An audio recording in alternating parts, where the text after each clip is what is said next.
$6 and cigarettes. That's all New Bern police say 3 armed robbers got away with. Good evening and thanks so much for joining us tonight. I'm Kristen Hunter.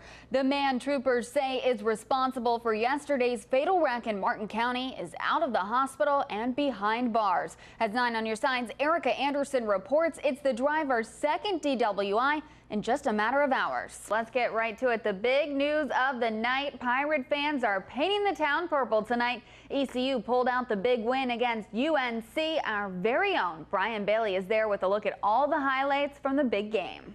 Touchdown Friday looking good. ECU football over at Chapel Hill looking good this week as well. And temperatures will likely stay in the 70s. I don't know about you, but I have just been waiting for this cooler weather. The boots, the sweaters, I'm loving it. You were wearing Ugg boots in here. And I was wearing Uggs. It's cold in here. It's not that cold. It feels like winter in here. All right. Whatever, fine.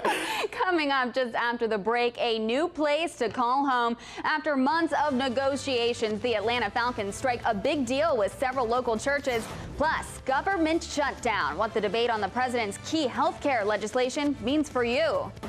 An arrest could be coming soon in a reported rape near a New Bern cemetery. New Bern police say they are closing in on a suspect. On Saturday, police say they got a call about a rape near East Rose Street and the Evergreen Cemetery. Police plan to release more information as soon as they make an arrest.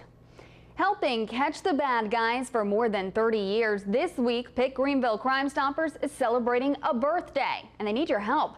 Funds are extremely low due to the number of payouts against crime over the past few years. We all know the saying, money talks. When the ability to reward information is gone, unfortunately, the tips don't come in. All this week, there will be several events in Pitt County to help raise money for Crime Stoppers, including the annual golf tournament at the Greenville Country Club. You can find a full list of those events on our website, WNCT.com. A car wreck in Jones County sends 5 people to the hospital just this afternoon. Officials say a white Chevy Trailblazer carrying 3 children and 2 adults ran off the road, overcorrected, and overturned. The mother of the 3 children was driving the car. Now, everyone was wearing seatbelts. They were all transported to Carolina East Hospital with minor injuries. Troopers say the rain today was not a factor. Combating crime through environmental design. Today, officers from the Pitt County Sheriff's Office and people living in the Woodmore subdivision teamed up to clean up the neighborhood. The area is highly secluded and has become a hot spot for criminal activity. The Neighborhood Watch Group hopes by clearing paths and trimming overgrown bushes, criminals will steer clear. There's been several break-ins, unfortunately, and we live in a neighborhood that's surrounded by a horse trail, so there's a fairly easy way to get out of the neighborhood if you want to, and so we're trying to deter anybody coming in here, would make them more visible.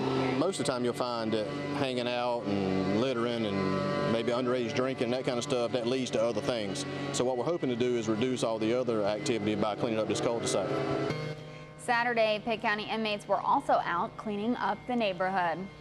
2 people from North Carolina are under arrest for a murder in Niagara Falls. Police say 50-year-old Richard Moore and 42-year-old Kamosoa Williams were in Niagara Falls for a wedding.